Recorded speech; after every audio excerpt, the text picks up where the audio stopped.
To start off this week's episode, I'd like to remind everyone that's listening via Apple Podcasts that if you were to leave a review, screenshot it, and send it to whofkenknows@gmail.com, we will send you a free sticker. So screenshot it before you click submit, send us your screenshot and your address, and you'll get a cool ass sticker of either Bigfoot or an alien.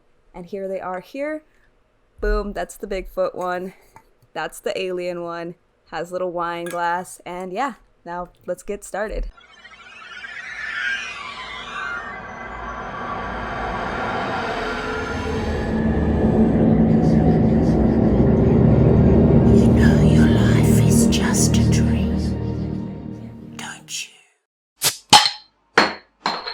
Welcome to Who Fucking Knows, a podcast where three friends, a blonde, a brunette, and a redhead, discuss murder mysteries, unknown phenomenon, and alien shit, I guess. My name is Angela. I'm Taylor. I'm Lexy. And welcome to Who Fucking Knows. Again. Woo. Welcome again. Welcome. Thank you for being here.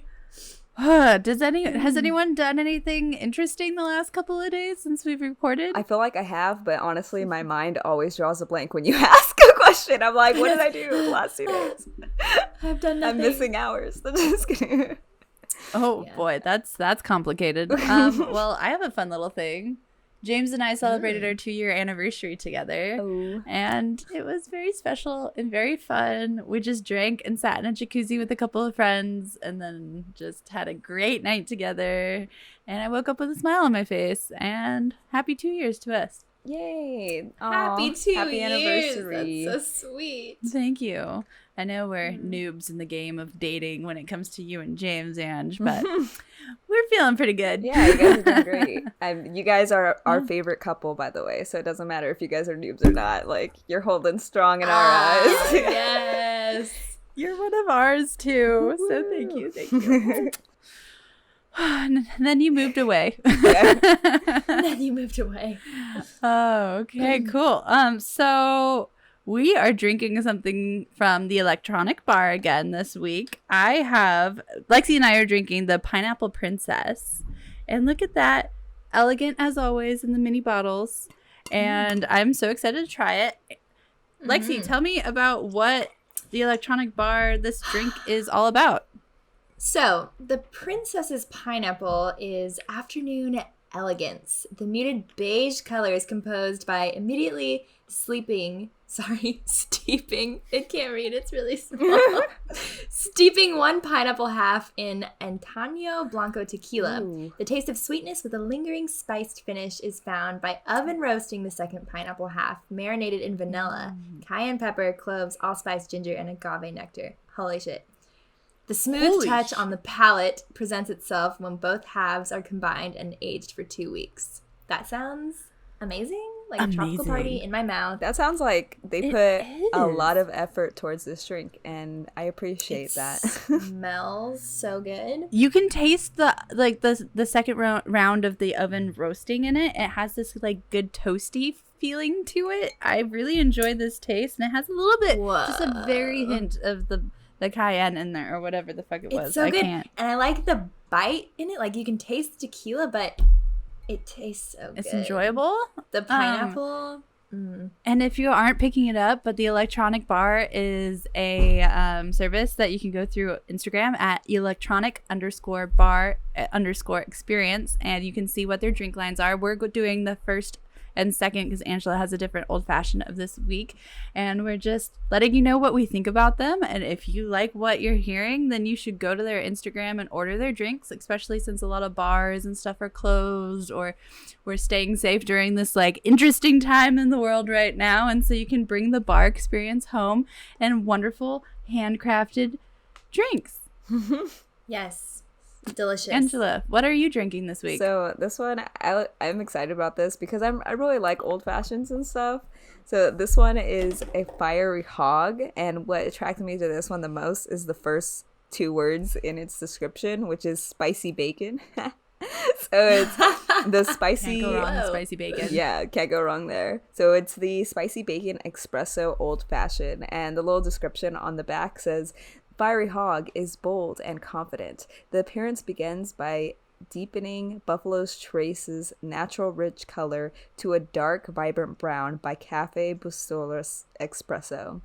Its inviting fragrance is the crashing of the bourbon caramel nose and salty aroma from caramelizing thick-cut bacon with dark brown sugar. The lush combination of flavor is met with the unexpected heat of cayenne pepper that engulfs the natural oak finish of the bourbon.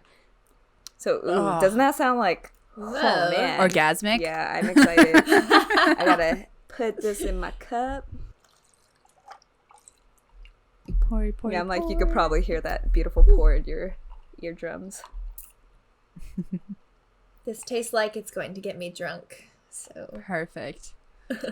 I could actually, towards the end there, I can actually taste the bacon a little bit. nice. And it's like very like, it feels like very kind of creamy almost. Like it's like very like, it's like has a richness about it. I really like it. Look at that. Ooh. Last week we enjoyed the sangrias. This week we're doing old fashions. We'll see how tipsy we get. Hopefully not as bad as last week, because there was a lot of editing involved. Yeah. A lot of moments that we needed a timeout in. For those of you who listen to us on YouTube, I wonder if you noticed that for the last like half of that episode, I had a picture of a moon on my face because I was too drunk and I forgot to take the picture down. It was like, I love that so much. oh my gosh, goodness. fun times. But yeah, electronic bar experience. It's awesome. Give them a shout out. Give them a look. Give them a like. Follow. Whatever the fuck you do on social media. Like, I don't know. But yeah. Lexi, do you have a current event this week? I sure do. Let me just pull it up. The title of this article is 40-pound African serval cat on the loose in New Hampshire. Ooh. Dun, dun, Those dun. things So are for those of you that don't know what a crazy. serval cat is, it's basically a dog-sized cat, a wild cat. Meow. Here's some photos. Meow. It went missing in New Hampshire, and it was just wandering around, and it made me think of Tiger King, which is why I'm talking about it, because that I can never forget. But anyway, so the police were looking, this was on Friday, they're looking for an unusual missing family pet, a 40-pound African serval cat. So his name is Spartacus, and he's someone's pet. And these people have actually some sort of license with the Fish and Game in New Hampshire to have this pet. And then I found that on, I think this was either today or yesterday, he was found and he's back home. That's So good. that's great. So here's a picture of Spartacus back at his house. So in this photo, he's literally like counter surfing, like he's standing on his two legs and he has his paws on the counter. He's so big and he's really cute, but it's like, what the fuck? Yeah, serval cats He are looks very snuggly. no joke. Yeah, but he's huge.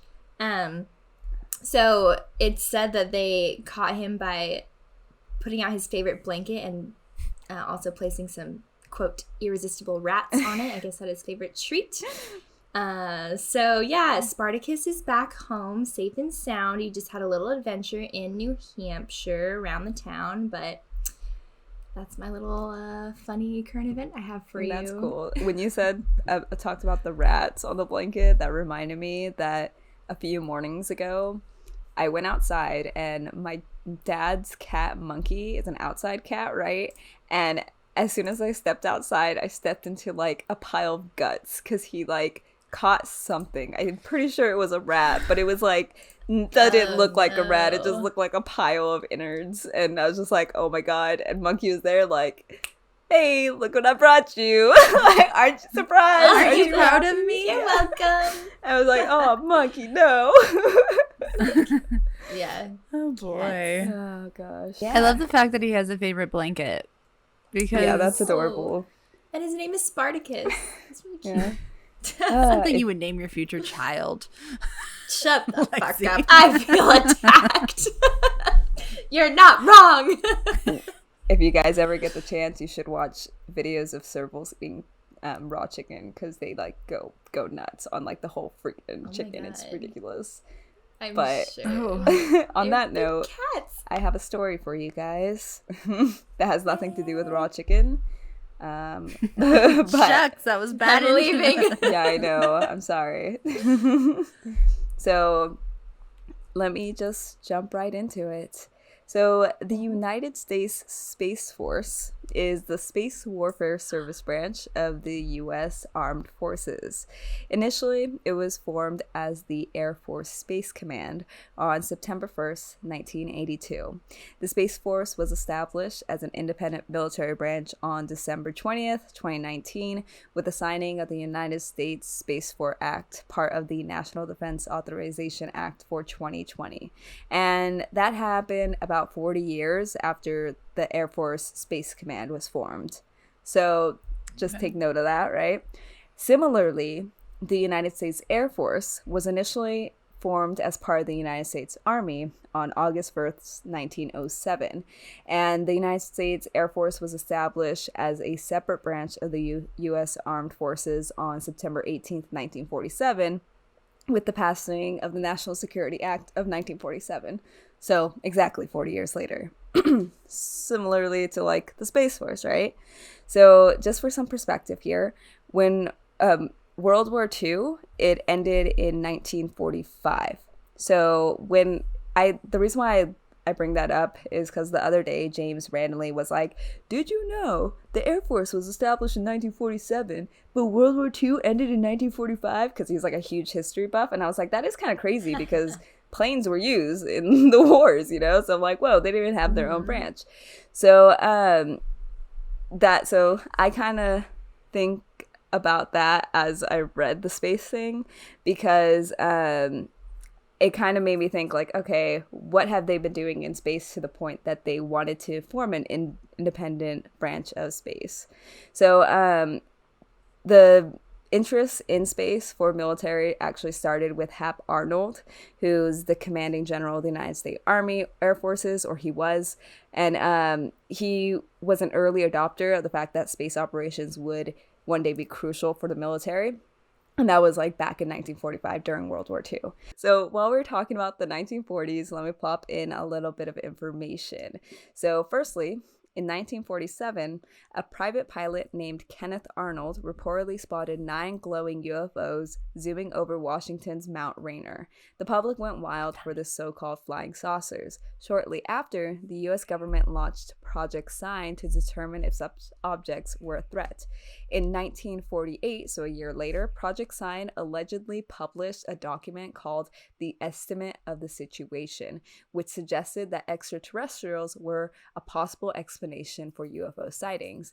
As the story goes, Air Force officials destroyed the document and launched a more skeptical investigation in the late 1940s called Project Rudge.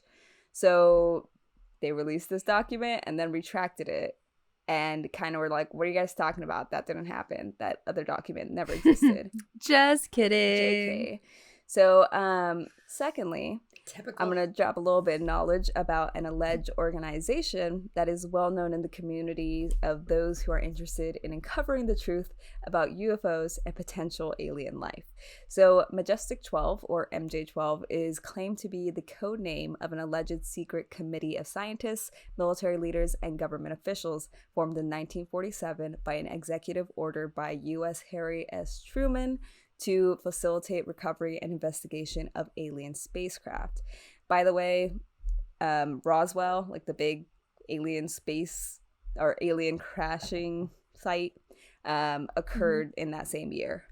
So, yeah, so it's like, what's going on here? So, in 1984, the concept of MJ-12 originated in a series of alleged leaked government documents. But of course, upon examination, the FBI declared that the documents were complete bogus. Mind you, the Pentagon completely denied investigating UFOs until they came clean and admitted to a secret government initiative called the Advanced Aerospace Threat Identification Program at the beginning of 2019, and not to mention the fact that they also denied the existence of Area 51 until 2013. So that was 2013 that they acknowledged it? Finally admitted, like, yeah, that's a thing. Like, everyone knew, and they like kind of held true of like, no. And then like eventually like, yeah, everyone knows it. confirmed. Might as well admit. Yeah. Okay. So we have the Air Force, which did not get its separate branch until 40 years after its initial debut, long after it justified the move, with over 50,000 pilots playing a part in World War II. I couldn't find the exact number of pilots, but around 55, I saw different numbers, 55 to 68,000 were the amount of pilots who died in World War II. So I don't know how many participants there were. I couldn't find that number, but there was a lot of pilots that participated in the wars. So we have the Space Force, that many justify the existence of the branch because of the importance of satellites to modern military technology, i.e. missiles and stuff, need GPS and all that kind of stuff. But that sounds like a damn good reason, given how much we rely on technology. But what if, I'm just putting this out there, what if there's more to it? So that's like what I'm kind of diving into a little bit. I think you're onto something. Yeah, so I was like, so that's enough with the little history lesson, and I'm gonna go into my actual story, which I feel like this background is kind of relevant because I feel like if I just came out and went with the story right off the bat, people would be like, nah, that's crazy. But I think like listening to it, you're like, huh, it's not that out there. Hang on a second. Yeah, it's not complete bullshit. So my story took place on March 19th, 2002, nearly 20 years after the Air Force Space Command was initially formed in September of 1982. So Gary McKinnon, who was then 34, was arrested at his flat in Wood Green, North London. You see, at age 14, Gary got his first computer, and by the early 1990s, he decided to get a qualification in computers. After completing a course, he started doing contract work in the computing field. But by the late 1990s, Mr. McKinnon decided to use his skills to research his beliefs that the U.S. government was withholding critical information about UFOs. And he did so by hacking the U.S. military. So, right?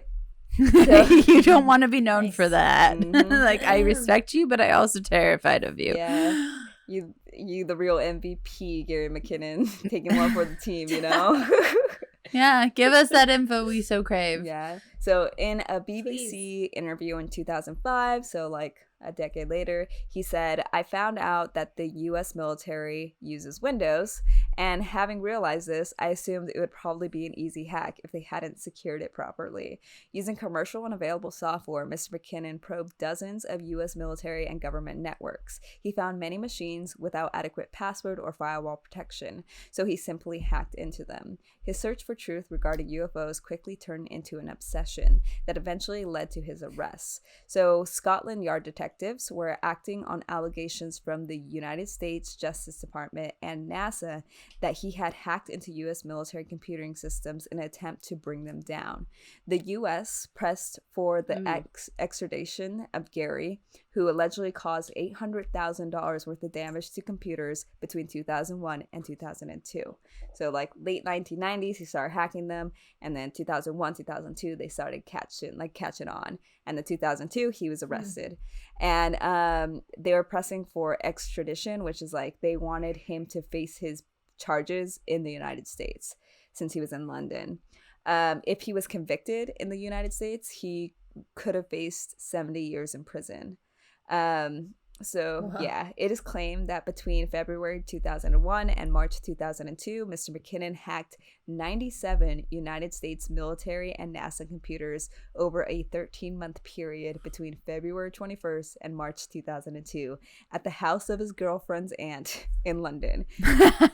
And see, like that last detail about the house of the aunt makes it go from like, oh, he was working hardcore and trying his best to do this, to like, oh, this is so easy, you could do it at your girlfriend's aunt's house. Like, fuck. And his code name, like the alias he was going under throughout this hacking, was Solo, like Han Solo, you know. Okay. Nice. Star Wars fan. Little Star Wars, yeah.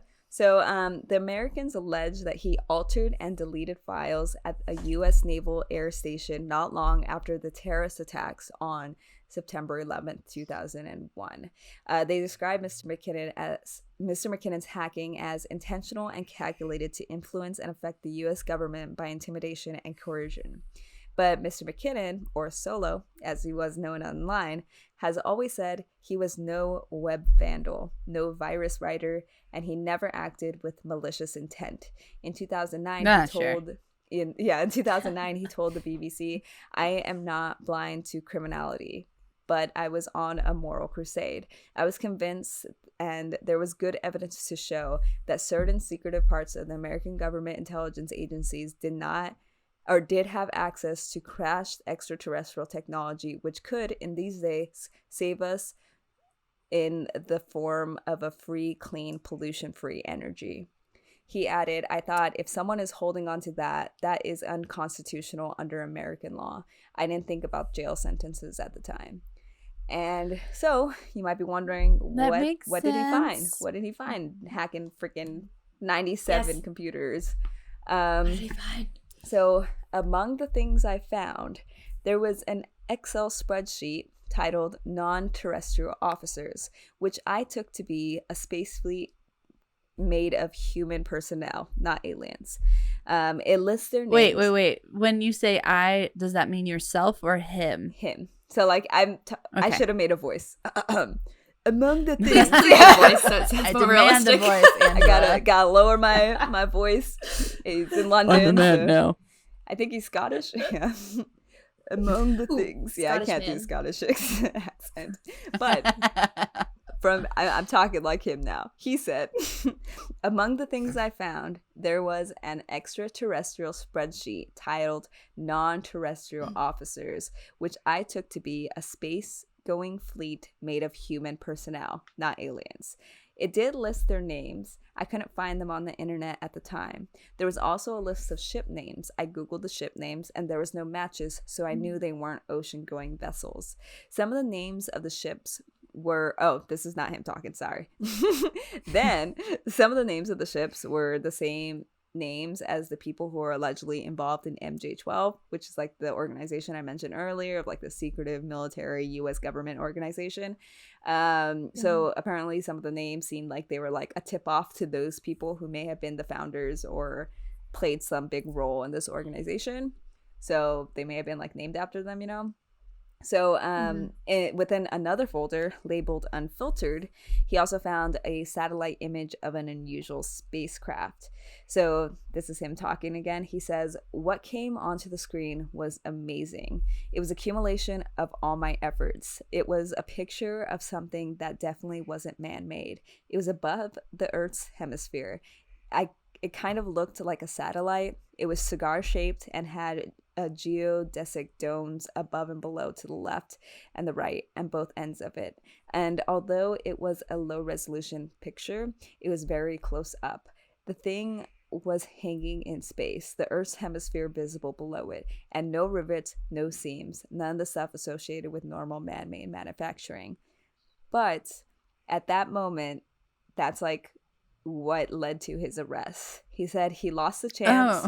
He said he lost the chance to transfer the photo when the mouse started moving across the screen, right-clicked the land icon, and clicked disconnect. So they got him because they saw that he was hacking. So someone hacked him and exited out. And so in addition to the photos and the Excel sheets, McKinnon claims to have found evidence of material transfer between ships, whatever that is, and that there are up to 10 ships. McKinnon believes that what he saw implies that the American government has warships in space. This fleet is fully operational and is kept far away from society. In 2012, after 10 years of court battle, Home Secretary Theresa May blocked his removal to the States on medical grounds. She accepted McKinnon is accused of serious crimes, but he was clearly ill with depression, and being extradited would breach his human rights. So, yeah, he didn't get sent to the U.S., but he went through 10 years of court battles. I think in 2008, he did some kind of interview online or on television, and a psychologist who mind you, never met him in person, but he's like an expert in his field, said that he was on the autism spectrum and that he had Asperger's. I feel like, for me, I'm like, okay, he's an expert in this field, so I should respect that. But at the same time, I'm like, I feel like you need to have an actual meeting with the person to make that claim and have it be official. So that's like something. But the court ruled that he was like pretty much just crazy and depressed and ill. And I guess if you think about it, if the US really wants this guy and maybe London doesn't want to send him over, I think that's like a good compromise of being like, we'll make him look crazy. And yeah, I guess, because then you can't if you can qualify the person as crazy, then you can write off what he found as just something that he saw and it's not real and blah blah blah. Yeah. And I think like the reason why I started with like the history of stuff is like I don't think it's that outlandish to say that we have something out there already, considering all the sightings of UFOs. And a lot of people say like, oh, is it aliens or is it us, you know? And if it is us, I would assume that they would have like a whole freaking like a force of, you know, like soldiers, not soldiers, but like I guess astronaut soldiers. And I think that would justify having a space force as well, because you got to have officers under it and stuff like that. So I'm like, you know, just a thought. And Who fucking knows? who fucking knows? I feel like one day the government's gonna be like, yeah, MJ12 was a thing, you know. got us. Yeah. Hopefully during our lifetime, we'll see. Yeah. Oh God, I hope so. Yeah, How I really hope awesome so. would that be?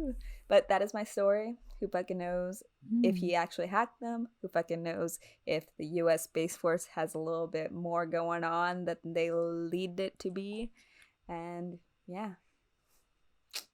Oh, and Good story. before I like end the story, since my topic was a little bit like alien-y kinda ish, I would like to say that I have this little alien buddy, and on our Instagram story I asked you guys what I should name it, and there were a couple people that said Paul, because Taylor's aliens are Travis and Jerry, and Paul just goes well with that. So here's Paul doing his little dance. Aww. Rick, I feel like I need a little alien figure. Yeah. God damn. Yeah, your turn to get one. I'll have to get one. I'll find one. Alrighty, One will Paul find is me. added to our friend list. Paul. Paul, one of So us. funny. Well, So like old man names. before we get into Lexi's story this week, speaking of our Instagram, I just wanted to shout out two people who were able to choose our not choose our topics, but guess what our topics are based off of our hints that we post, that I try to post as frequent as possible, but life is hard. And you know what, as the theme of this podcast, who fucking knows when the next one will be, right? But let's see, our first person who guessed a topic was Freaky Darling, and the other person who guessed it was Uriel. I'm not going to say your last name in case that is actually your last name, but you two are the fucking homies and we love you, and congrats on being able to guess from our vague hints, and thank you for that. And your stickers are on the way. Yes. Yes. You all are awesome. Thank you. Everyone listening is awesome, but they just get an extra gold star. Oh yeah, of course. Alexi, take us away. Okay, so this weekend I watched that movie Midsommar. Have you guys seen it? I have not. I have seen the last 30 minutes of it, and I wanted to What? shoot my brains out. Oh, Taylor, you have to watch the whole thing. It's just so. I walked in. It's one and of the those last 30 movies- minutes were playing in my living room. Okay. Okay, well, you should watch the whole thing because the whole thing is just very unsettling and disturbing, but like it's really good. Anyways, for those of you who haven't seen it, I'm sure everyone has heard of it, but those of you who have not, Wait. it involves a cult. I have actually never heard of it or seen it, so. Oh, really? Yeah.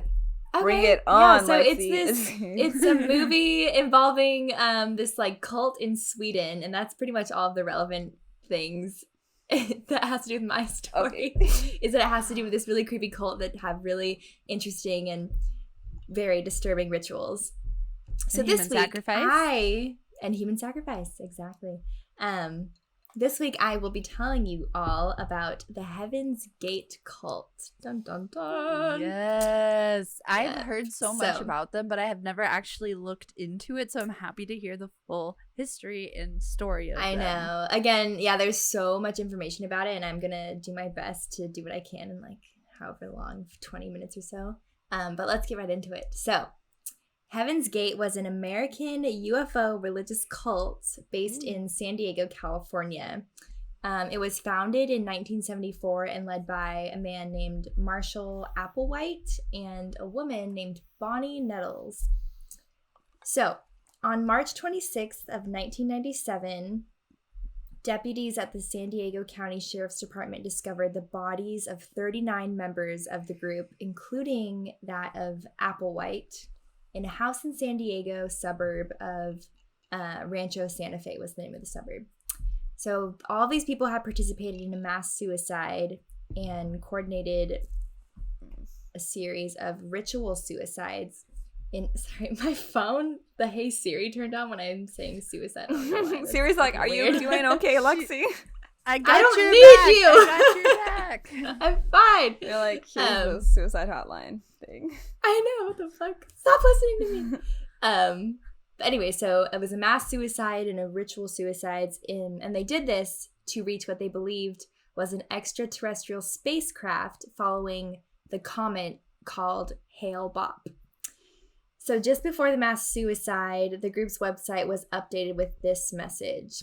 Hale-Bopp brings closure to Heaven's Gate. Our 22 years of classroom here on planet Earth is finally coming to conclusion. Graduation from the human evolutionary level. We are happily prepared to leave this world to go on with T's crew. Okay. So that is, That's dark. the- I mean, I'm all for that's when aliens, anyone but- hears Heaven's Gate, that's what they know. They know of the mass suicide that happened in the late 90s. So now I'm going to get into a bit of the history of the cult itself and how it started. So again, I mentioned Marshall and Bonnie were the leaders, and they met in 1972. So at the time, Marshall recently got fired from his job. I think he was like a professor or a teacher, and allegedly he was trying to hit on one of his male students or something like that. And Bonnie was working as a nurse when they met. They met at a hospital. He was visiting someone, and she was the nurse there. Marshall later recalls that it felt like he had known Bonnie forever, maybe in like a past life. And Bonnie claims that she knew she was going to meet Marshall because extraterrestrials had reached out to her and warned her of their meeting. And they told her that Marshall had some sort of divine assignment. Sounds like So- a match made in heaven. Yeah. Exactly. Sure. So together they concluded that they had been chosen to fulfill biblical prophecies and that they had been given higher level minds than other people. They referred to themselves as the Two, and they would contact extraterrestrials for guidance, and eventually they developed a bit of a following. So they held different events and discussed and like advertised that they represented beings from another planet called the Next Level.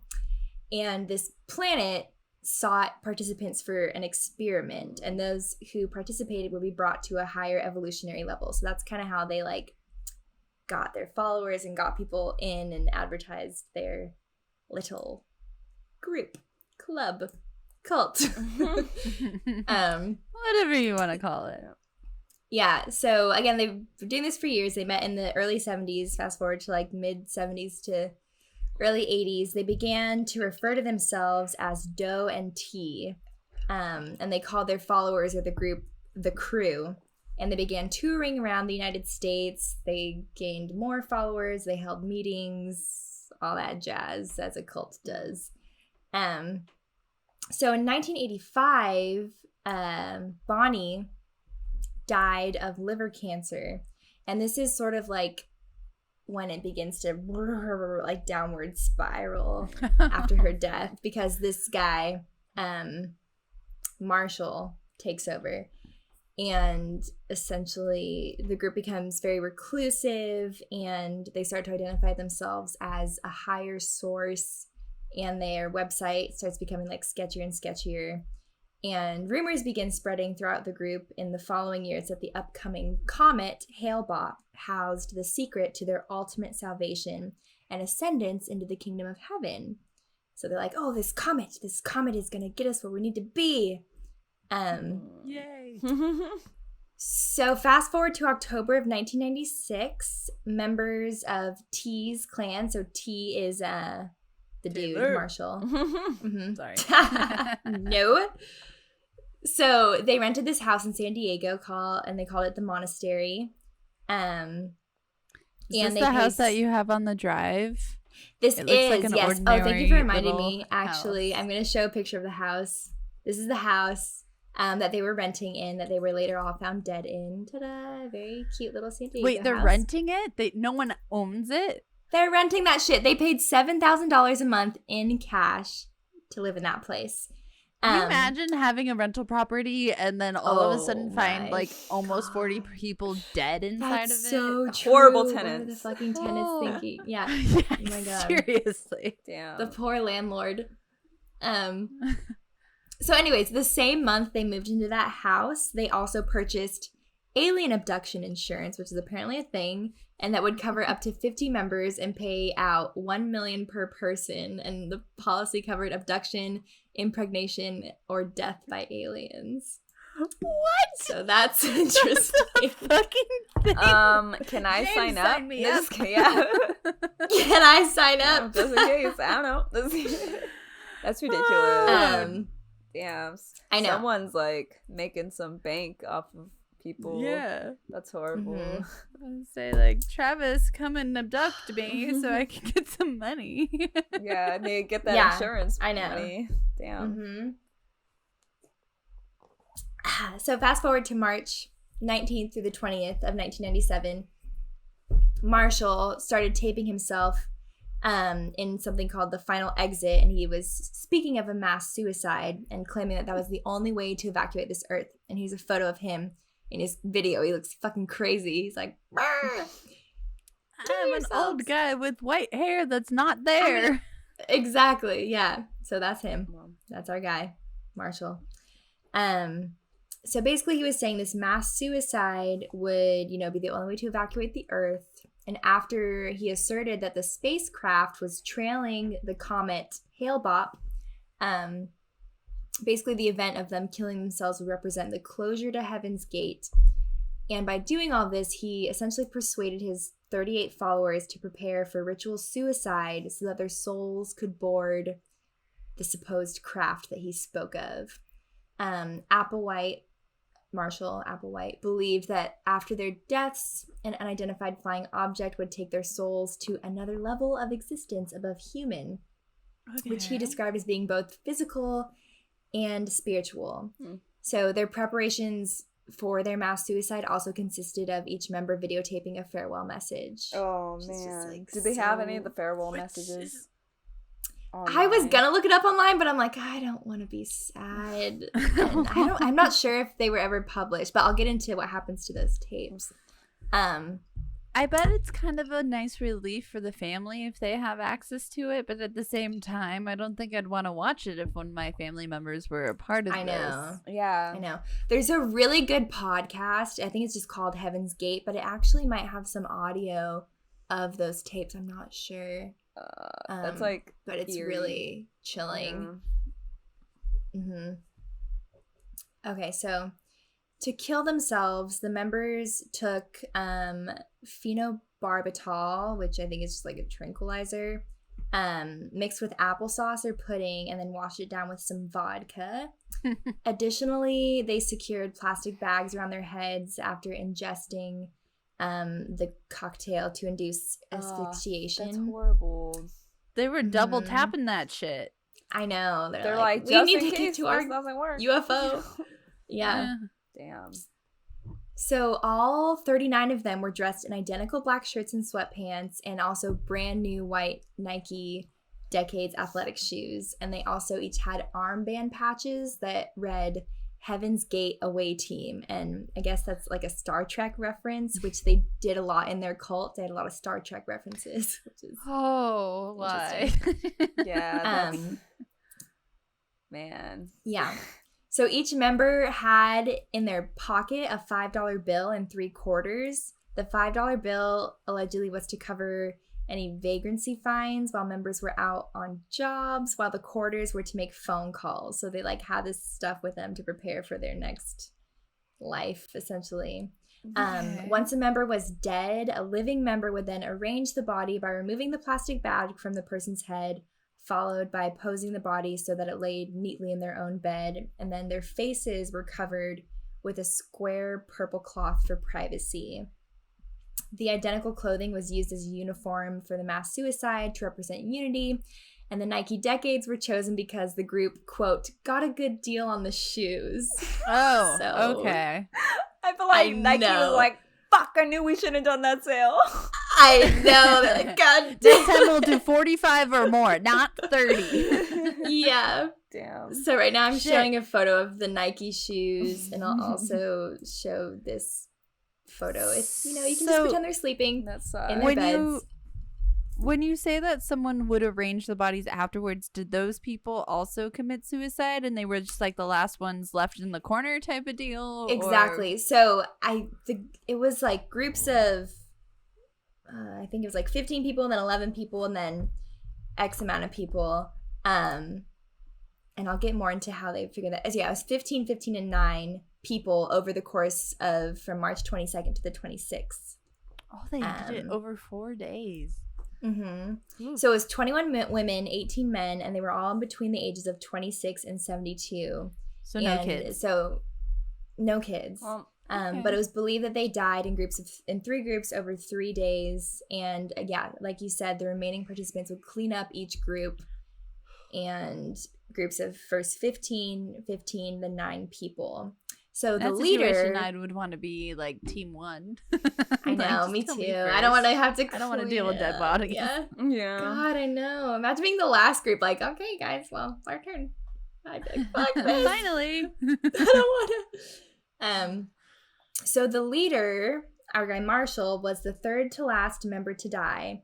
2 people remained after him and were the only ones to be found with the bags still over their head, and they didn't have a purple cloth. So that's how they kind of like put the pieces Figured together. it out. Like, obviously these 2 were the ones left because no one was left to take the bags off their heads. So a set of packages were sent out to numerous Heaven's Gate affiliated or formerly affiliated individuals, and at least one media outlet. And I guess BBC received the tapes that I mentioned, so his goodbye tape and then everyone else's goodbye tape. Among of those who received the tapes was this man named Rio D'Angelo, and he was once a member of the cult.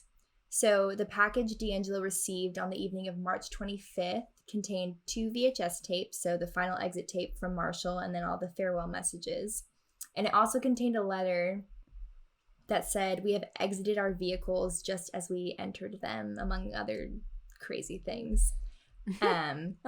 So this guy, for some reason, told his boss that he got this package, and then he got a ride from LA to the home in San Diego because the letter also said, like, we're here,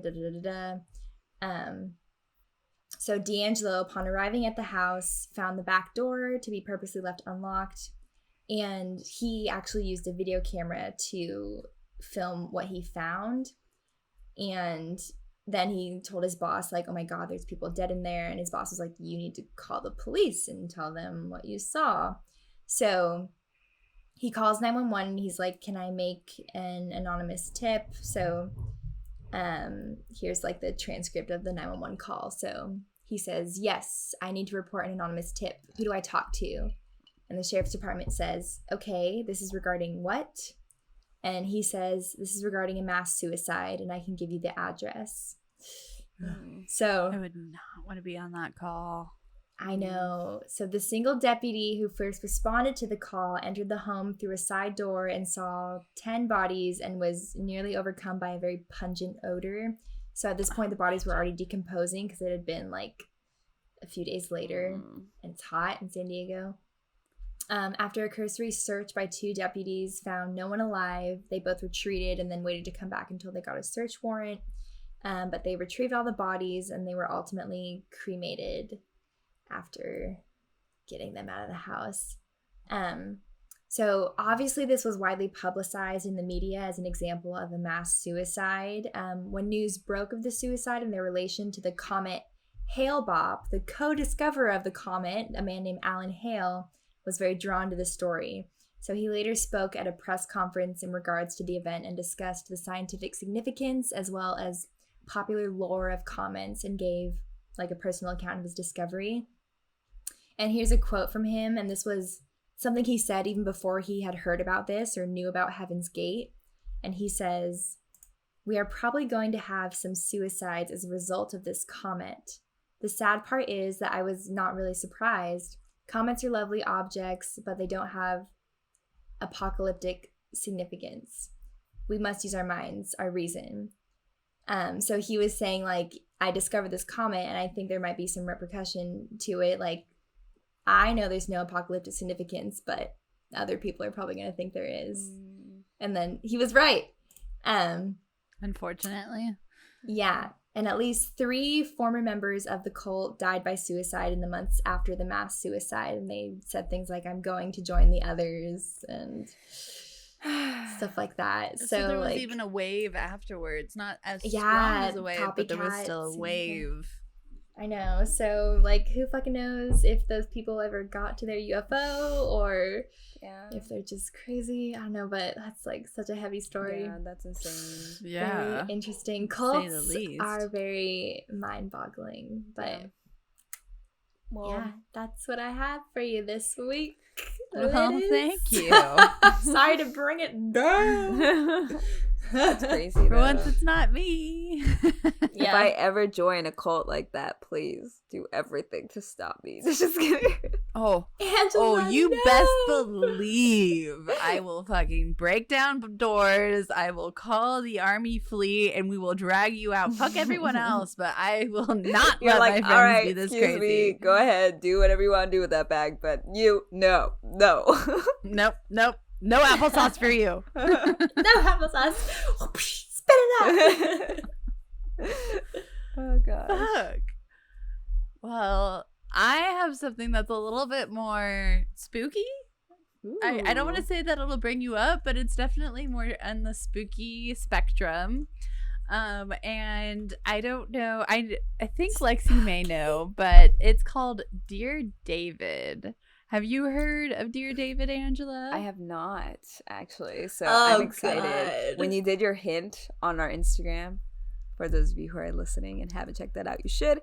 I was like, ooh, a ghost story or something. Oh, yeah, no, I'm getting out of my murder element because it is spooky season, and right now I wanted to talk about ghosts, and it works out, and Taylor's a little drunk, so it's going to be a story. Ooh, I'm excited. But just to premise this is that Dear David is a thread on Twitter of someone's essentially live updates of having a ghost in his apartment, and I am going to pretty much just read post by post of what he put. So let's start with the first one, which is what got my attention, and you will see it right here. And it's Adam Ellis, who on Twitter goes by @Moby_dickhead, by the way. And his first tweet in this thread is, "So, my apartment is currently being haunted by the ghost of a dead child, and he's trying to kill me." It definitely draws you in, right? Yeah. What? And he first posted this along with the series of notes starting August 7th of 2017. So his next one said, "He started appearing in dreams, but I think he's crossed over into the real world now. The first time I saw him, I was experiencing sleep paralysis and saw a child sitting in the green rocking chair at the foot of my bed. He had a huge misshapen head that was dented on one side. I did my best to draw it, and here's a picture of that creepy motherfucker." Or misshapen? Yeah. Misshapen, mishappen. He says mishappen. Oh, shapen. Oh, I see now. Oh, everything makes I did not sense see before now. Taylor's drunk. and Taylor's Taylor. Taylor's drunk yeah. and Taylor's Taylor. Exactly. We love drunk Taylor. Oh, that's great. Someone needs to. Oh fuck, where was I? Okay. I couldn't move because I was paralyzed. I have sleep paralysis fairly often. It sucks. And he just stared at, like, this creature thing just stared at him in the green rocking chair and still until he decided to start, like, moving towards him. Oof. And right before he reached my bed, I woke up screaming. I had another dream a few nights later where I was in a library and a girl came up to me and said, "You've seen Dear David, haven't you?" Oh, shit. I need to keep track of, like, all the photos that I'm putting up and everything. Okay. I was like, "Who?" And she said, "Dear David, you saw him." She continued, "He's dead. He only appears at midnight, and you can ask him 2 questions if you say Dear David first." So it's kind of like Simon Says, but Dear David. Mm, Fuck that. Fuck this. that's weird. Then she added, "But never try to ask him a 3rd question or he'll kill you." I was very shaken. Having 2 dreams about the same thing is pretty weird. Anyway, a couple of weeks passed without incident. Then David came back in another dream. Same situation. I was in bed and he was sitting in the rocking chair near the window staring at me. In the dream I said, "Dear David, how did you die?" He mumbles, "An accident in a store." I say, "Dear David, what happened in the store?" He groans, "A shelf was pushed on my head." I'm frozen with fear. I ask, "Who pushed the shelf?" David doesn't answer. I realize that I've asked a 3rd question, which I'm not supposed to do, and at that point I wake up completely terrified. And here is a picture of that dumbass. Never Damn, ask he a had 3rd one question. job, you know? tweet. And, like, I don't know if this is a 3rd question in total you're out type of scenario, or if it's 1, 2, 3 in the same night you're out. But since this was in the same night and it was a 3rd, let's just go 1, 2, 3 strike you're out type of situation. But at least he didn't say Dear David first. Yeah, that's also a problem. Mm-hmm. Like, huh. So the next tweet, he says, "The next couple of days, I Googled deaths in the city, but can't find anything about a kid named David dying in a store. I even tried different names, Daniel, Dylan, Devon, nothing. A few weeks go by without incident." And sort of randomly, the apartment above mine is vacated, and I have the opportunity to move into it. It's a larger apartment, so I am thrilled. Another month or 2 goes by, and I sort of forget about Dear David. I think he lost track of me because I moved upstairs. But lately, something strange is happening. For the past 4 nights, my cats gather at the front door at exactly midnight and just stare at it, almost like something is on the other side. And here's a picture of that. That's creepy. They're just sitting there at the door, trying to sniff the bottom of it type of deal. Yeah, they look like they're looking under it. Nova does that sometimes if I'm on, like, if, like, someone like James is on the other side of the door and she wants to swipe at him or something. So, ooh, creepy stuff. Ooh, so there could be something on the other side of the door. And from my understanding, this is his front door into his apartment. So you definitely don't want shit on the other side of that door. So this happened for 4 nights in a row. And last night I got a weird feeling and looked out the peephole, and I'm dead certain I saw movement on the other side. That sucks. When I opened the door and turned on the hall light, nothing was there, but my cat seemed unnerved, bushy tails, etc. And that's where I am right now. Dear David found me, I think. I don't know what to do. I'll keep you updated. So that was all from August 7th. What year? Of 2017. Okay. So 3 years ago. Oh, I have a picture of that tweet. Fun fact right there. Whoop, whoop, whoop, whoop, whoop. Okay. So then his next set of tweets come from Wednesday, August 9th, 2 days later. Update. For the 6th night in a row, my cat has walked over to the door promptly at midnight and stared at it. And here's a picture of him holding the clock showing that it's midnight. If it will pop up, you motherfucker. There we go. And it shows that he's at midnight. And he's just sitting there. By the way, this cat's name is Marshall. And he doesn't have a fourth leg. And he seems so precious. And oh my I God. want one. Marshall was the cult leader's name. Oh, shit. I don't want one.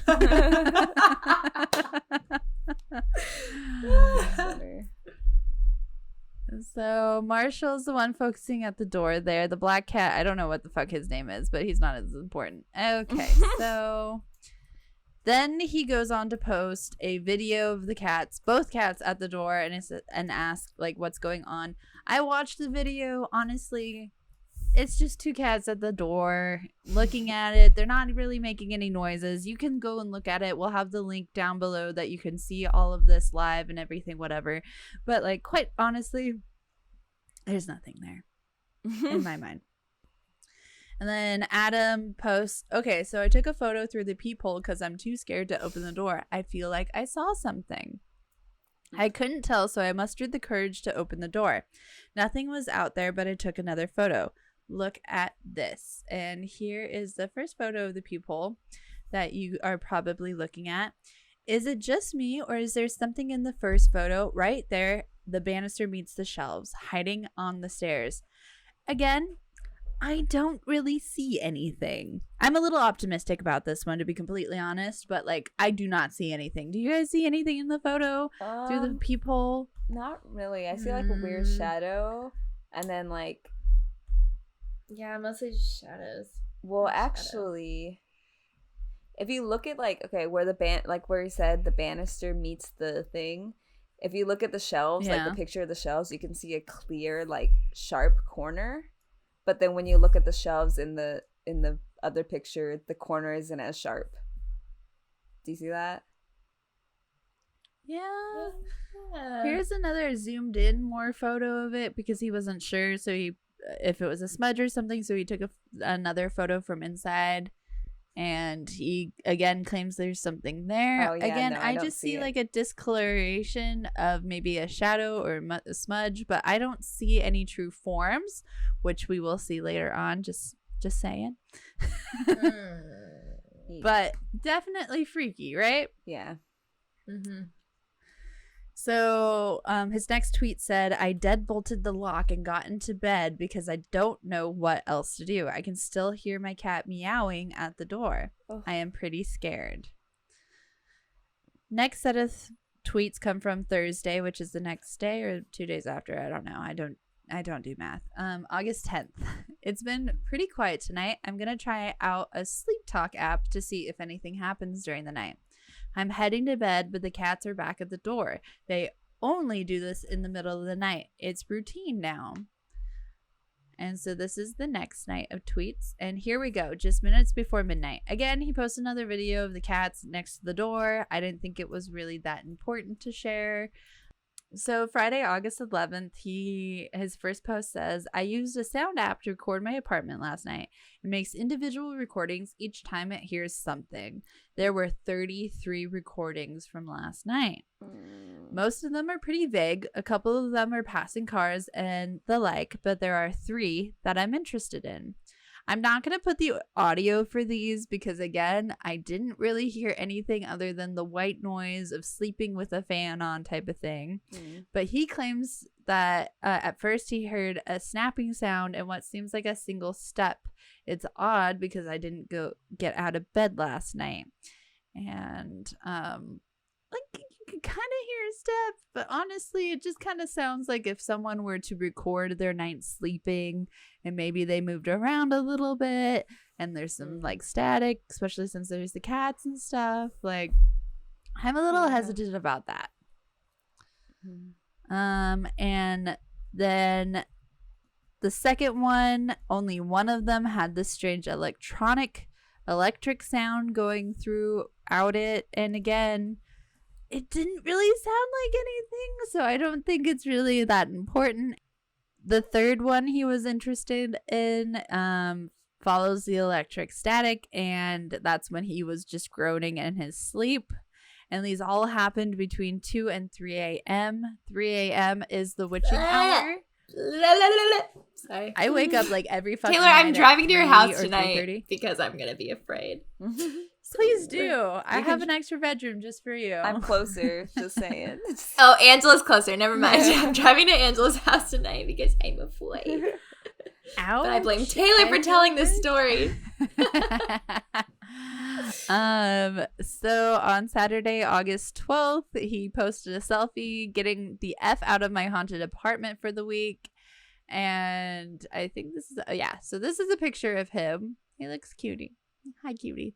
And so he left for the weekend, and I forgot to post this photo, but at one point he decided to put salt in front of his door because he thought that would save him. And he was like, I don't even know if this is the right kind of salt because it's just a normal type of salt that you buy from the store, like in the big load that I have like 4 gallons of, because you can never have too much salt. So Monday, August 14th, after the weekend that he was gone, he posted again. So weird thing just happened. Take it with a grain of salt. I bought a Polaroid camera this weekend. Yeah, it's salt. Yeah. Because they're fun and dorky. I decided to take a few photos around my apartment. It is the same exact, I don't have it right next to me, but the same exact Polaroid camera that I've had for years that we've all seen and that I take constant photos with. Yes. And he says, I took a couple of my living room and bedroom. That's the rocking chair I first saw David in. That's pretty unremarkable. And here are those right here. Just normal photos if you were deciding to take a photo of your apartment because you didn't want to forget the way that it looked or something like that.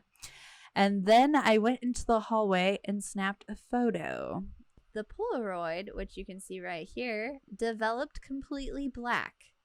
Like, it's just 100% black. There's no light whatsoever in there. He's like, what the fuck? I just took a couple of photos and they were normal.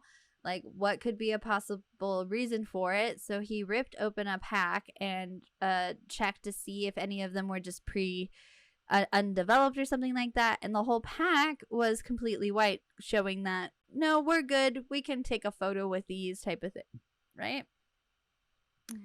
And then he also thought maybe I accidentally covered the lens with my fingers, so I took a photo while intentionally covering it. And here is a photo that compares the two. And so the one on the left, you can see that there is some light coming in and it looks a little bit more murky, while the one on the right is completely, I am in the dark closet. There is no light whatsoever. It's 100% black. So it wasn't his finger covering it to reenact this blackness. It just kind of came on its own accord, which is really kind of spooky. Being a devil's advocate very quick, the back of your Polaroid photos, are they black like that? I don't know. I think it depends on the photo. Some are. You know, like, I think maybe some of the film might actually, like, what if he's just, like, fucking with us and turns it around and like, oh my god, it's black. No, okay, so, like, the back of it is not black like that. Unless, I see what you're saying. Like, you can, the whole thing is black. You can see the frame of the whiteness in the front of it, right? That constitute it being the front. The back of it is all black. Oh, okay, I see. Sorry to debunk your evilness. Hey, I'm just trying to get things straight, you know? I'm glad I asked. And, like, this... Absolutely. And this entire time throughout his thread, he is trying to come up with excuses or reasoning as to why it could be this way, because he doesn't want to be written off as a crazy person. And so he tweeted once more, I'll record myself sleeping again tonight, and I have Sage being delivered tomorrow. As always, I'll keep you in the loop. Nice. Okay, one last thing because I wanted to double check. Here's a couple videos of me taking photos. And again, link down below. But there's a video of him walking around his apartment. He takes a photo of his living room, and then he takes a photo of something else, and he waits for both of them to develop. And then he goes into the hallway where we saw the photos through the peephole and took another photo. And that photo developed completely black once more. And the entire time he's recording himself doing this. So you can see that the lights are on the hallway. And there's no reason why it should come out completely black. But it does once more. So that's a spooky element there. Where's the next tweet? And it came out black once again. Honestly, I don't know why I'm still fucking around with this camera. There might be a logical explanation, but I'm a little spooked. I added that I'm a little spooked.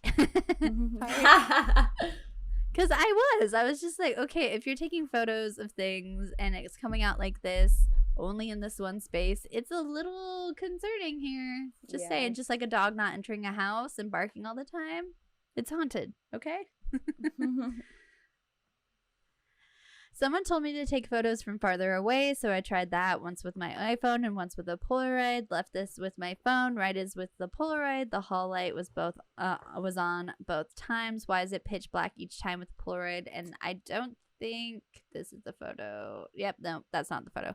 So I didn't upload the photo here, but he takes a photo of his front door being opened into the hallway twice, one with his phone and one with the Polaroid. And the one on his phone, the light is on and you can see down the hallway, and the second one, supposedly the light is on, but it's pitch black in that hallway. And it's like, what the fuck is going on here, man?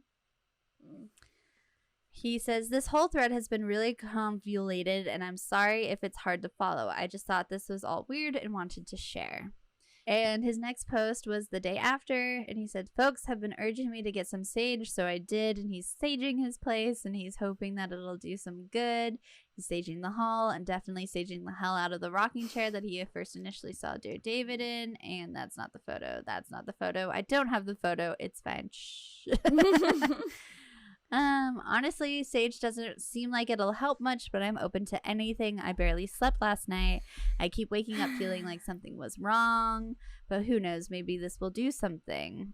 And the morning after, sage did not work. Damn it. Oh, no, don't tell me that. What? I saged my entire house earlier today, so what? It works there. It works there. It's fine. He says the sage did not work. I haven't dreamt about David in a few months, but he appeared again last night. In the dream, my bedroom was filled with hazy smoke, but I could see David sitting in the chair across the room. He was smaller this time, almost shrunken. He didn't do or say anything except look at me, which is way worse than anything else. Anyway, it feels like a bad omen is what his thought process was. Yeah.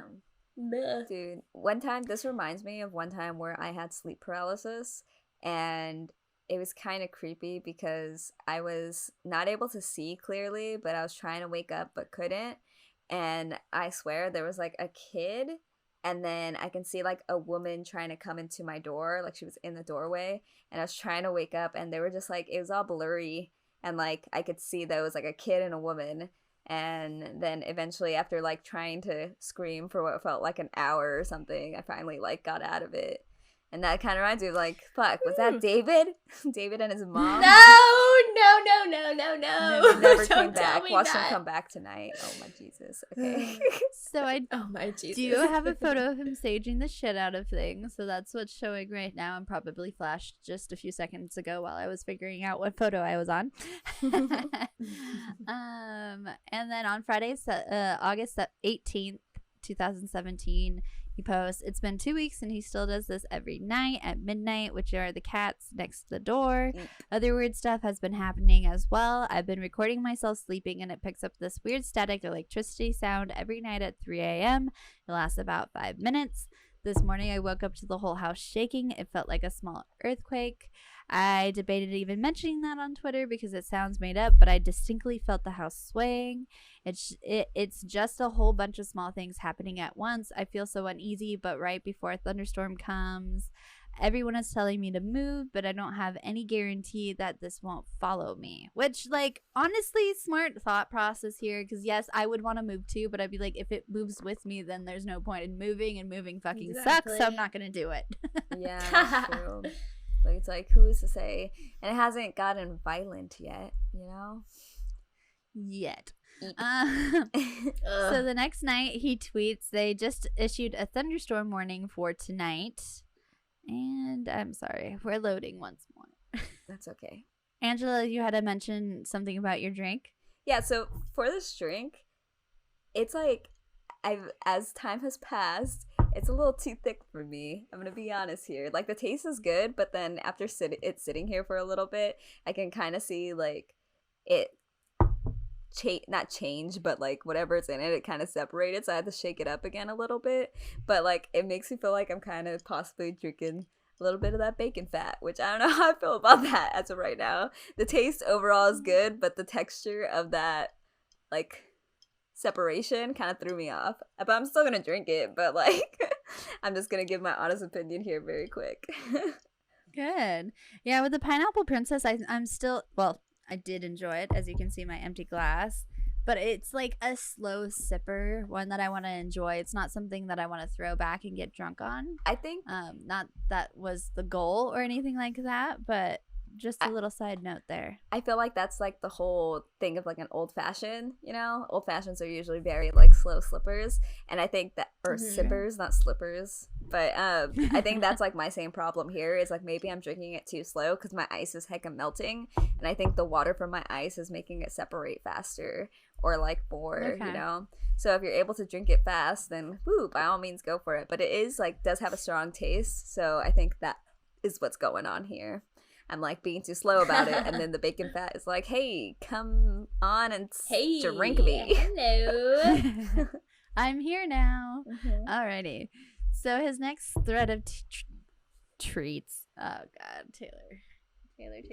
Okay, his next set of treats. His next set of tweets come on Monday, August 21st. All this ghost stuff has been spooky, but this past weekend was the first time I actually felt unsafe in my home. And here is a picture. Oh, no, fuck. That's a photo of that tweet. On Friday night, there was supposed to be a huge storm. In the end, it passed, but that night was bizarre anyway. I fell asleep pretty early. I was incredibly tired for some reason. I had a dream that night where David was dragging me by the arm through an old abandoned warehouse. No, thank you.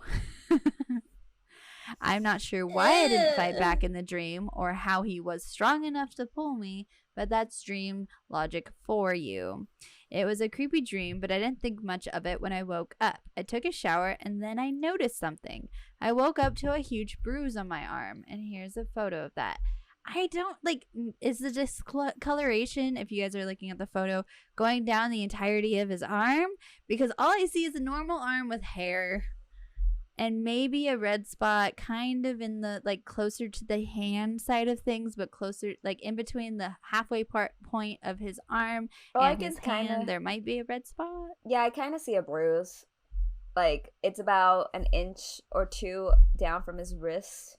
Like, not the straight middle of his forearm, but, like, the first half of his wrist, or first half of his forearm, close to his wrist. But he's also a very hairy man, so, like, it really covers the bruise. But I can kind of see, like, a bruise on his arm. Okay. His next tweet says, now look, maybe I injured myself the day before and my arm was hurting during the night, which manifested a dream. There could be a totally logical explanation for it, so I brushed it off. I went to get coffee, which I do every weekend. When I went to the coffee place, I also passed a food cart repair depot. It's always incredibly busy, especially on weekends. I've lived in this neighborhood for over 4 years, and the place has always been jam-packed with carts getting serviced. But today, it was completely abandoned. The whole warehouse was totally gutted and empty. Well, almost empty. I went inside to look around because I was astonished that this place was suddenly empty after all these years. Basically, the only thing in the entire warehouse was a single green chair. And just to mention the fact that when he saw Dear David, the 2 times that he did in his dreams, he was sitting in a green rocking chair in his house, and now all of a sudden he had a dream about Dear David, an empty warehouse, grabbing him, and now in an empty warehouse that he comes across, there is a green fucking chair there. Coincident? I think not. Man. Especially since it's like one of the only items left behind.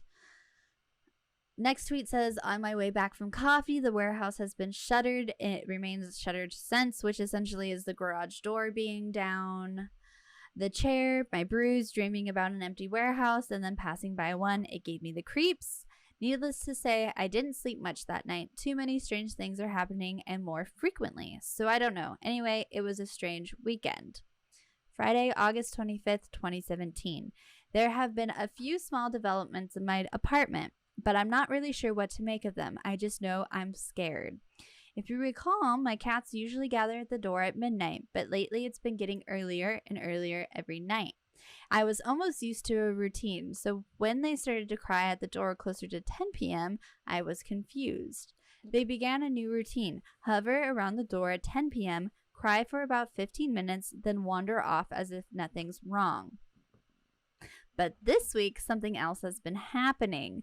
Shortly after the usual cat stuff, around 10:30 or so, I start getting phone calls from an unmarked number. My entire call history for the past week looks like this, which is this photo right here. Nope, that's this photo right here. I should better label these. And you'll notice that I answered once yesterday. And since this has been happening for days on end, I thought it might be an automated telemarketer or something. Usually, if it's an automated thing, if you answer once, they quit calling, so I picked up. Instead, what I heard on the other end was a peculiar electrical static sound, very similar to the static my sleep app picks up at night. Spooky. I didn't say anything. I just listened, waiting for some automated message to chime in. Wow, words are hard. After a minute, the static stopped and there was silence. I kept listening. I heard what I thought was breathing, but it was so faint I can't be sure. My heart was racing, so it was hard to hear. Then, just as I was about to hang up, I heard a very small voice whisper, "Hello?" Something about the way they said hello freaked me out. It wasn't a question or a greeting, just hello, a flat statement, so quiet I could barely hear it. A little antidote to that is I'm taking a media culture communications class currently with school, and I've had both of these headphones in the wrong ear this entire time, which is fun. Anyway, my cultural media class is looking at new technologies and how it affects humans and how we essentially adapt to them. And fun fact, did you know that when the telephone was first created and people had access to them, when they answered the phone, they were just dead silent. It was the telephone companies that had to teach people to say hello. And so that's why, like, I think he was from, like, the later decades when phones were new, when it was just hello. It wasn't a greeting or anything like that. So that's kind of interesting. Ooh, that is interesting. That's so funny. Like, when you think about it, they just the person on their line was like, "Yeah, is anyone there?" Just listening, waiting. And then also, like, it makes sense because if someone's calling you, wouldn't you think they would say the first words? But no. Anyway. Yeah, apparently not. The next tweet from Adam Ellis was, "I panicked and hung up. I didn't know what else to do. I closed all the curtains in my apartment and turned on every single light. I watched TV until dawn because I was too scared to go to sleep. I sort of feel like I'm losing my mind. If I look at each individual incident on its own, there are perfectly logical explanations for everything. But after 3 weeks of weird shit happening, I don't know how to make sense of all of it. The only thing I feel like I can do right now is write everything down. So that's what I'm doing, and that's what I'll keep doing." Monday, August 28th, 2017. So I moved the green chair out of the bedroom weeks ago. It's been in various parts of the living room ever since. And it's like your typical kind of modernized green chair that rocks back and forth. I should probably get rid of it, but I'm not sure that would have any effect. Also, I'm going to vacation to Japan in 3 weeks, and I keep thinking if I make it on my trip, this will all end, as dumb as that sounds. David lost track of me once when I moved, so maybe if he believes I've left the apartment again, he'll leave me alone. Anyway, last week I bought a pet monitoring camera so I can keep an eye on the cats while I'm overseas. It's basically a nanny cam that connects to the Wi-Fi so you can check it whenever you want. It runs 24/7. It also alerts you to sound and movement via an app. I blacked out the company since I doubt they want to be associated with ghosts, in which he posts a photo of notifications from it. Not important. In an event, I decided to test it out this weekend. I was away from home one night, so I set up the camera before I left. My phone pinged periodically through the evening, alerting me that to the cats running around and playing and stuff. Normal stuff. Then around 11, it alerted me again that it detected motion, but when I checked the feed of my apartment, I didn't see anything. So I watched the feed again. Still nothing. I watched it a third time, and I finally noticed it. It's a video of the chair, and it's just sitting there, sitting in the corner, and then all of a sudden it starts rocking on its own accord, which he explains away, saying, like, there's no windows open during the summer because I just have my AC on high the entire time, and there's no cross breeze, so there's no real legitimate reason as to why this should be rocking. And he says it was unnerving, but there wasn't anything I could do about it right then, so I flipped my phone off and tried not to panic, which honestly, smart move. And then he got another emotional alert an hour or so later, and if you see, there's like a shelving right next to the chair, and then there's like a little turtle shell that's on the wall, and then it just suddenly falls on its own accord, which is really weird because there's really no action as to why it should fall off of the wall like it did. But there's a little video of that if you want to check it out. Link below, all that good stuff. So essentially what he says is that he just gets like creeped out by the chair from the video that he saw, and so he decided to put it in the hallway.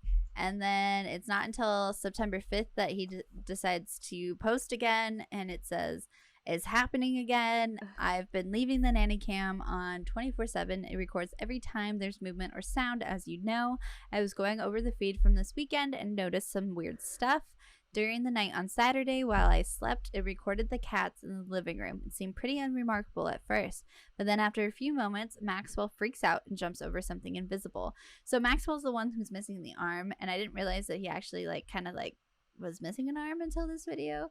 But they're both in the room, and then all of a sudden they're in the living room, and there's a coffee table, and Maxwell jumps, and the green cup on the coffee table moves.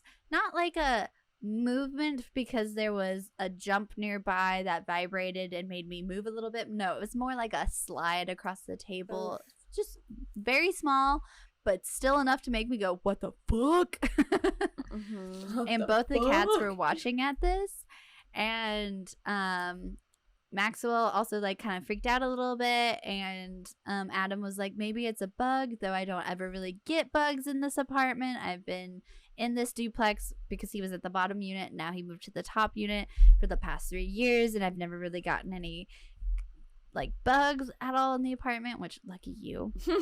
Anyway, the next night the camera recorded a couple more strange videos, and this strange video is, so Maxwell's on the edge of the couch, and there is still a green cup on the coffee table, and he's sitting completely up, like on his back legs, sitting up, and he starts like all of a sudden just like swatting at something in the air, and he's watching it move, like his head is moving back and forth as if he's watching something, and he starts swatting at it, and then he like just jumps off the couch, and you're like, the fuck are you seeing, cat? Should I be concerned right now? And let's see. This is odd behavior for him. I can't come up with an explanation for it, especially because of the next video, which is him just doing it again. I suppose there's a chance it was a fly, but I honestly never get flies, so that seems unlikely. I just can't shake the feeling that something has made its way into the apartment. It's odd behavior from Maxwell in any event. Things feel off this week. I can't explain it. So Saturday, September 16th, he posts, "I've been having so many nightmares lately. They are more intense than my usual dreams too. I don't know if it's because I'm stressed or if it's something else. This afternoon I took a nap and had a dream I haven't been able to shake. In the dream, I was laying in bed and rolled over to face the other direction. On the pillow next to me was a severed head with a bloody spine attached, snaking down the bed. The head was staring right at me, somehow still alive. It had this huge smile plastered on its face. Horrified, I screamed, 'What happened to you?' The head smiled even bigger. 'It feels great,' the head groaned." Which, what? Wait, so it was like a head with like a snake body? Is that what you said? With but it was a spine. spine. The spine was just down. Oh, so it was like slithering with its spine, like. That's creepy. Yep. After that, I woke up. It was dark outside by then. Everything was quiet. Other dreams have been just as strange. Things like dark figures staring in my windows, even though I live on the second floor. Stuff that makes no sense in relation to what I've been experiencing in real life. After that dream, I go for a walk, if for no other reason than to get out of my apartment. I went to a bodega a few blocks away to get a snack. On the way, I had to pass the warehouse that was boarded up a few weeks ago. It's actually on the way to everything. I pass it twice a day just to get to the subway. I hurried past it since it freaks me out now. At the bodega, I got some Doritos and a seltzer that then made my way back home. When I passed the warehouse a second time, I heard a dull thunk from the other side of the shutters. Which, like, what? It should be empty. I froze in place, but there was no other sound after that. I probably should have just continued on, but curiosity got the better of me. There was a grated window next to the doors about a foot above my head, too high to see into. I made sure my flash was on, so I thought to myself, okay, I'm going to hold my phone up to the window, take one photo, and then run for my life.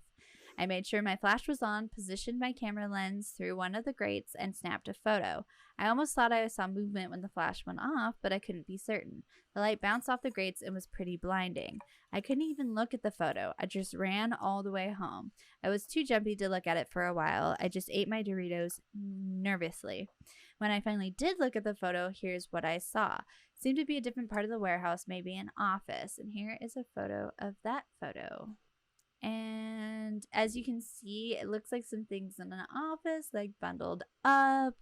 Nothing too, like, creepy or weird. He posts this photo and says there was a bunch of old insulation in what looked like a filing cabinet and ripped up leather desk chair. Then I noticed something else. In the upper right corner, something that looked like a face. The more I stared at it, the more I started to look like a nondescript blur. Now I can't even be sure what I'm seeing. And again, I don't really see anything in this photo, but like you can see like a pale outlook of something. And it says, but here I messed with the filters on my phone a bit. Tell me this doesn't look like him. And so essentially he turned up the brightness on his phone and put a filter on it, and you can kind of see a figure. I don't really see anything. Do either of you see anything? I see it, and it looks kind of like creepy. Like in the, let's see, the filter, I can't really see it. Like I do see it, but in the original photo, if I back away from it, I can see the like white outline, and it looks like something's like behind the door, and you can see the head of it. Alrighty, so September 22nd, he posts, the past few days have been fairly quiet. I haven't been spending much time at home. I leave for Japan for a couple of weeks. Whatever happens, I want to thank everyone for their kind thoughts and concerns. This whole ordeal has been stressful and it means a lot. It makes me feel like I'm not going through this alone. He goes to Japan, and this is from his last full day in Japan, which is October 2nd. So the past couple weeks have been pretty peaceful. I have people taking care of my cats, and they say everything's been doing just fine. This morning I went for a long walk around Sapporo. I never really plan my vacations. I like to wander a lot and see what I find. I came across a statue in a park. I couldn't find out any real information about it online, but it was pretty weird. It's kind of a bunch of bodies. There's like in the center of it, there's like a woman type of figure holding a baby, and then a bunch of bodies like kind of climbing up on top of each other. It's a little strange, but he said, I was taking pictures of it from different angles since it's cylindrical. I moved around to one side and almost dropped my phone at what I saw. Here's a picture of what he saw. Oh, nope. This is a picture. Nope. This is a photo of what he saw. It felt too similar to be coincident. I felt dizzy staring up at it, this kid with a dented head. So if you were to zoom into the figure that's holding, like the woman figure that I mentioned earlier, it's holding two babies, and one of them kind of has a dilapided head. And this is what made him go, holy shit. Yeah. He's questioning himself, wondering if it's just him. I think like it definitely has a dilapided head, so it's not just him. Mm-hmm. And yeah. So Thursday, October 5th, 2017, he made it home. He posted a selfie with him and his cat. I didn't keep a photo of it because I already have so many of them. Saturday, October 14th, weird things have been happening with electricity in my apartment this week. First, 2 bulbs have burned out in the hallway in less than a week. At this point, I've just left it alone rather than get a ladder again. But the strangest thing has to do with the backlight on my TV. It's an LED strip that plugs into the TV itself via USB. The TV has been in order for the backlight to be on, but last night the backlight was flickering on and off by itself. I noticed it just sometime before dawn when I woke up and went into the kitchen to get some water. I'd barely gotten back into bed when I saw a faint light come on in the living room. After a few seconds, it went dark again. I went back into the living room and stood there watching the backlight go on and off for at least a few minutes. It was bizarre. Eventually it stopped, and now the backlight doesn't work at all. And it's only a couple months old, so it shouldn't be dead already. Anyway, I couldn't get back to sleep, so I went to the diner nearby my apartment. It's only open until 4 a.m. It's the only thing that's open at 4 a.m. When I got back home, the sun was starting to come up, so I figured I might as well shower and go into work early. I showered and brushed my teeth and headed into the bedroom to get dressed. As I passed the front door, I thought I heard a faint scratching sound from the other side, which kind of makes sense if there was a cat outside, but it's outside of your apartment, so not so much sense. It was so soft, I wasn't sure it had really happened. I went over to the door, but I was too scared to look through the peephole. I couldn't bring myself to actually put my face that close to the sound, so I opted to take a photo through the peephole instead, which is not that photo. Maybe this photo. Oh, yeah, here's maybe this photo. Let me see. Is it this photo? No, it's this photo. So you can kind of see something lurking there. He says it's an eyeball and an ear and maybe a beginning of a face. There isn't also a zoomed in photo, which I did not include, but this is the photo that he took. And then I'm kind of gonna gloss over some of this next kind of couple of threads that he goes on because I've already talked for so long. But there's a night that he's sitting in his living room and he has a photo that looks out onto the like outside area of his apartment, and he can see a little figure that freaks him out. It also freaks out the other cats in there. And oh no, not that photo, sorry. I don't really see anything, but he says there's something there. And it's not until this next set of thread that I start kind of, this whole time I've been kind of hesitant to believe it, not to lie. I think he's definitely experiencing something. And some of these photos I go, okay, maybe you're just playing with me, especially since his background is in writing. And this is a very unique to unfold a horror kind of skit.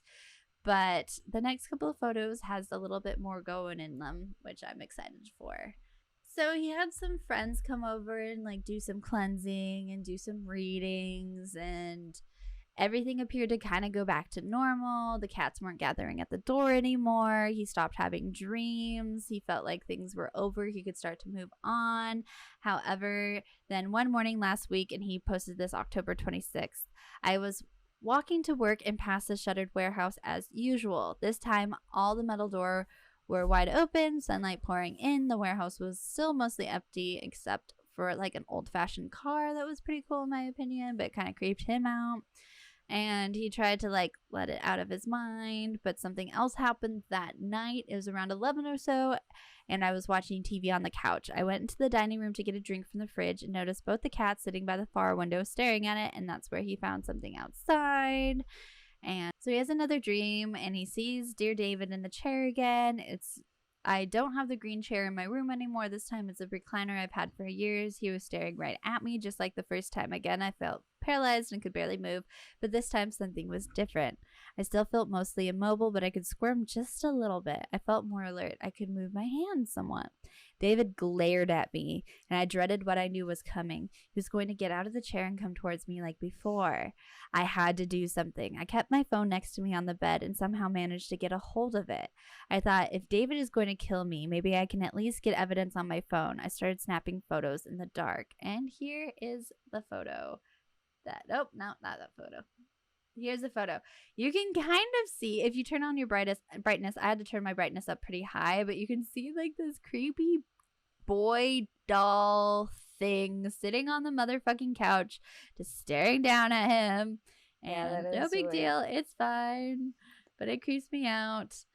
And then the thread goes on to kind of like talk about what he saw, and he took a bunch of photos. And then he also goes in to say, like, I kind of realized something in my apartment. It's not that big of a realization because here's a photo of it. There's always been this kind of like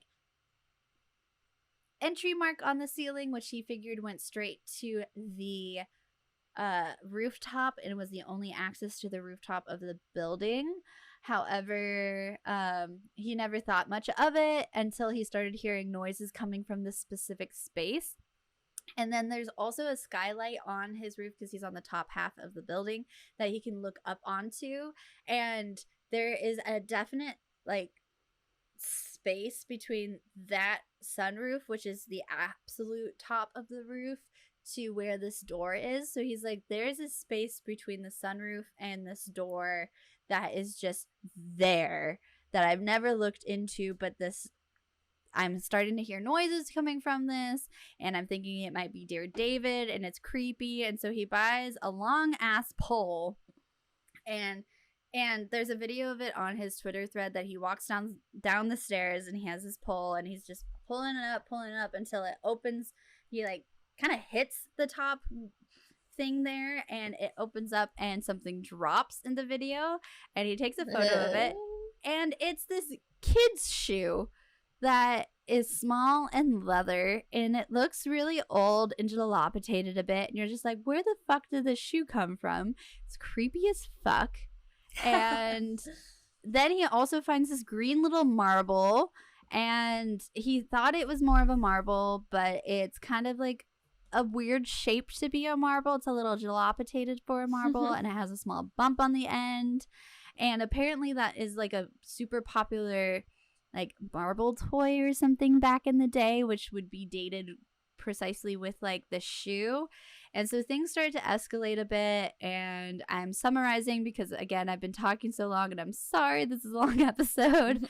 But it comes to the point where he starts filming himself sleeping, and in the photo that I'm showing right now is from a series of photos that has been taken, and you can see a little boy standing on a couch staring at the bed that he's sleeping in, and it's fucking creepy as fuck. I don't know how to explain it other than just this small little figure staring at someone sleeping in the bed, and I'm creeped out by it.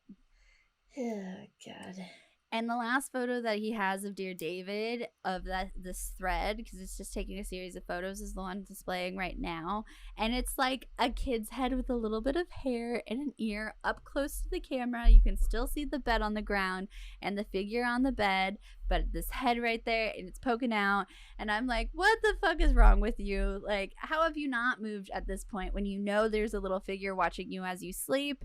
And essentially what happens is that he just kind of like tries to make peace with it, in the sense of just like putting good energy out, saging the shit out of things, and slowly things go back to normal. He doesn't have any more photos of this weird figure. He's not having weird dreams anymore. But that's the fucking story of Dear David. Who fucking knows what this creature thingy is, if it's real or not, but it's creepy as fuck, and I hope you enjoyed this really long ass story of me talking. I feel like Every minute. I don't know. I feel like it could be either or. Like, I would hate to be in this guy's situation and everyone think I'm crazy when some shit is going on. But I'm like, you're just faking it because that little doll thing looks kind of like a doll, you know? But then I'm like, Yeah. if I didn't put that doll there and it was there, I'd be fucking creeped the fuck out. So I'm glad that his life went back to normal and David didn't kill him. Yeah. Do we want to do a card reading, or because this episode's a little bit on the long side, we want to skip it? I'll just do one very quick. I'll pop it. I won't Let's read see the entire. what the cards say for us. Yeah. I dropped mine. I have a witch box. Ooh, It's just a little yes. wicker box. It has all my tarot cards and stuff. That's Cute. All right. Now, to end this episode, I'm going to pull a card from my Oracle deck and let's see what it says. We're sorry that this episode is long, but hey, if you're sticking around this far, thanks. Maybe you're on a long drive going somewhere, who knows where, but if you are, Or cool. you're listening into it in parts. Yeah, that's a good option too. But you made it to the end. Congrats. Here's a here's an Oracle card. It is Wabam. Step out of your comfort zone. So take it as you will. That could be something you might be going through. Maybe you're having a hard time or you're like driving somewhere and you're like, I don't know what to do on this trip. And it's telling you, hey, step out of your comfort zone, bitch. And let me see. I'm going to pull up the little reading of it very quickly. Boom. So step out of your comfort zone. It's a North Node. It says there's a strong feeling when you get this card that it's time to leave the past behind somehow because you're headed in the right direction. If you want to be happy and fulfilled, you need to get going towards doing the things that scare you. Within reason. This card is about living your life purpose, which is possibly what you've asked about. It's urging you to dare to do something different with your life and your direction to take action. So are you willing to follow through and lead your life? Lead the life you're incarnated to live? If you finally find the courage to make the leap, there's a good chance you'll come ask yourself, why did I wait so long? So Attuned to the Moon says, I know I'm headed in the right direction. And additional meanings for this card, it says you're headed for something which feels like destiny. You need to face a fear and get over it. Time to stop obsessing about someone or something. Stand on your own 2 feet. You've got this. Boom. Whoop, whoop, whoop. I love that. You got this. You've got this. Yes. All right. Yes, Well, it is. friends, I hope you enjoyed this episode, even though it's on a little bit on the long side. You can always find us on Who FKEN Knows on Instagram, where we post little hints and little excerpts of our episode. And if you guess the hint correctly first, you get a free sticker, which is fucking awesome. Same stickers Angela displayed at the beginning of this episode. Yeah. And not to take any more of your time, have a good night, friends, and thank you for listening.